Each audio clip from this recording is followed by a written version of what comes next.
Hola, sóc la Beatriz Alices i les històries que vaig a contar de la meva família van succeir a Villarrubia de los Ojos, Ciutat Real. Són històries contades per la mare en castellà que jo contaré en català. A l'avi, als 18 anys, va patir una malaltia, una paràlisi, i tot i així, als 21, se'l van emportar al front d'Àvila, on va fer de pastor com feia el poble.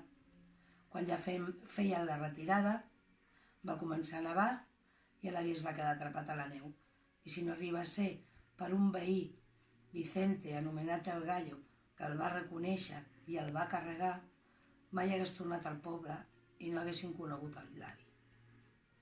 El seu germà, Julián, amb 17 anys, no va tenir la mateixa sort que l'avi. Se'l van emportar en l'última lleva del biberó i amb el primer enfrontament va perdre la vida. Agraïm a la iaia i a la mare totes aquestes històries perquè això fa que tinguem memòria històrica i una identitat de família. Moltes gràcies.